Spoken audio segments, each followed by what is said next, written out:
What is up, fellow thunkers? Darren here with Thunkable xTutorials and xTutorials.io here with another Thunkable xTutorial. So if you clicked on this video, I imagine you are really wondering and want to learn what in the world a variable is and what do they do and how do we use them, and you don't really want to listen to me talk to you right now. So all I will say at the front of this video is that what you're about to watch is an excerpt from my Idea to App Accelerator course. So watch this and hang around to the end to hear more about the course.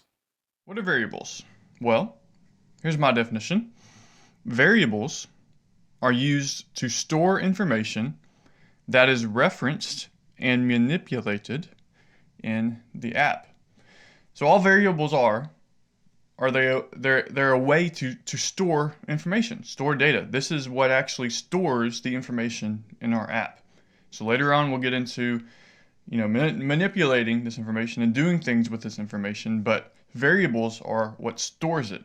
And what's cool about variables are they're basically like containers. You can really put anything you want in there. So a lot of people will use the term a bucket. In a bucket you can put water, or you can put rocks, or you can put toys. I mean, there's tons of different things that you can put into a bucket, but that bucket stays a bucket, and it's called a bucket. And that's what variables are. You can call the bucket your toy bucket or something else, but in a sense, the bucket is still a bucket, and in our case, a variable is still a variable. It stores data. And in Thunkable, variables have three things. The first is a storage location. So where is that variable being stored? And this in turn determines how long that variable will exist. We'll get into that in a little bit. The second thing is a variable has a name. The name is what we use to reference that variable. So whenever we want to get the data from it, we need to know that name. We call that name. And then the last thing is the value that we're actually storing in the variable. So these are the three things that make up a variable. So let's dive into each of these a little bit further. Let's talk about variable types. So there are three variable types in Thunkable. And these are text, math, and logic. This is what Thunkable calls them. These are the groupings that they are put by inside of the Thunkable block editor. So let's talk about these. So text, what is text? Well, text is a group of characters, letters, and numbers. So this is basically, if you're going to write a sentence, or you're going to write, like a password or a key to like store something, an API key, anything you can kind of think of that's like a group of characters and letters and punctuation, all this type of thing. It's like a sentence. It's just like you're writing, like you're typing out on your keyboard. This is what text is. Math is specifically a number, so a positive or a negative integer or decimal number. A positive or negative integer or decimal number. So text can contain numbers, but we can't really do anything with the numbers inside of the text. But when it's put into math, then we can start adding those numbers together and doing things like that. So there's a little bit of a difference there. And then the last variable type is logic. And logic is specifically a true or false value. So it's true or false, yes or no. It's a fact. You're stating this is something or it is not. So this gets really helpful once we get to start talking about logic and conditional statements and things like that. So let's look at examples. So here is a variable, a text variable. So you can see I named it text. In parentheses, I put string. So sometimes I say string. That is another term for text used in the programming world. And in that variable, I've stored a sentence, a text sentence that says this is a sentence. Here's another example. In this variable, I have named it math, or a number, same thing. And in that variable, I've stored negative 12.345. And then lastly, here we have a variable called logic or Boolean. And here I've stored the value of false. So when I check this variable, or when I call it, I will get a value of false. It will tell me this is false. So from this, we have our three basic variable types, but we can take this one step further because sometimes we don't just want to store one variable. We might want to store a group of variables or a bunch of variables together. And so we have these things called variable structures, or sometimes you might hear them called data structures, where we can do some fun things with multiple variables at a time. So there are two variable structures in Thunkable. One is called a list, and the other is an object. Now, a list is a series of variables of the same type. So say you want to store like every number that has been entered in your app or in a certain field. You want to store those all together. Well, this would be a great time to use a list because you'd be storing all that information in one location, and it would be a list, a group of all the numbers that have been stored or entered in that field. Let's look at an object. What is an object? It's a group of variables stored together. Each object variable has its own name, property, and value. So if you want to store, actually let's go ahead and look at examples and we'll talk about the object. So the first is a list. This is kind of what I was just talking about. A list, you can store variables or like numbers. You can store variables of the same variable type. So data of the same variable type. So here I have a list of 3 items, and those 3 items are 1, 2, 3, so 3 numbers.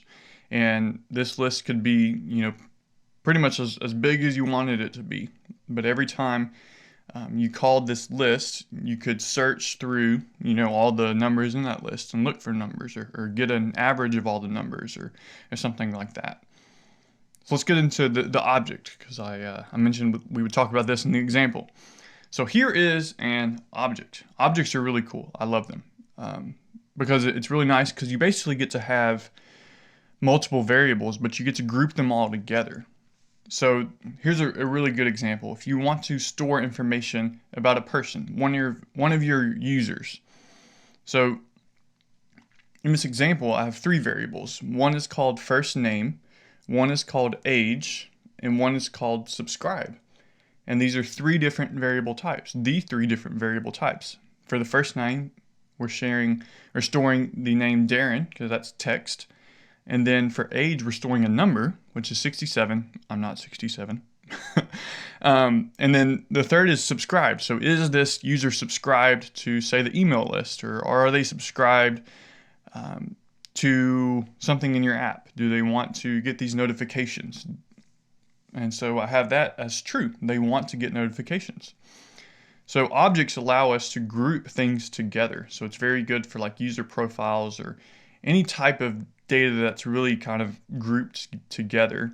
And then the idea is that you would have an objects like this for every one of your users. So every person who logs into your app, they would enter their name, their age, and if they want to receive notifications or something like that. So list and objects. These are the 2 variable structures we have at our disposal. So the last thing to talk about on variables is variable storage. So where are the variables being stored? Where is the data being stored? There are 3 storage locations in Thunkable. You have app level storage, and this is useful for things that you only need to know when the app is open or when the user is like using the app for like that one session. So every time they open the app, this variable might be used at different points, but when they close the app and come back another day, you don't need to have that variable stored. You can recreate it based on something. There's another type, which is a stored variable. And so stored variables, stored data is stored on the user's phone. So this is great for data that you want to be stored over a period of time, but it needs to be specific to the person who has the app downloaded. So again, I used the example of like their app notification preferences or something like that. That is something specific to that person that needs to be, or that can be stored on their phone. And then the third is a cloud variable. Now, cloud is all the rage these days. I know it's been around for a few years now, but I mean, still, everybody's moving to it. Everybody's talking about it. But basically what a cloud variable is, it means that it's available to everybody who has that app. So whatever data you're storing in the cloud, based on your permissions and your logic and everything, anybody can access that data who has your app. Well, there you go. That was your crash course in variables inside of Thunkable. And as I mentioned before, that was an excerpt from my Thunkable course, Idea to App Accelerator. Now, I am officially launching this course for the first time for everyone starting this Monday. So if you are interested in learning more about the course, go ahead and click on the link at the very top right below this video. So in summary of what we learned today, variables are one of the foundations of all of coding.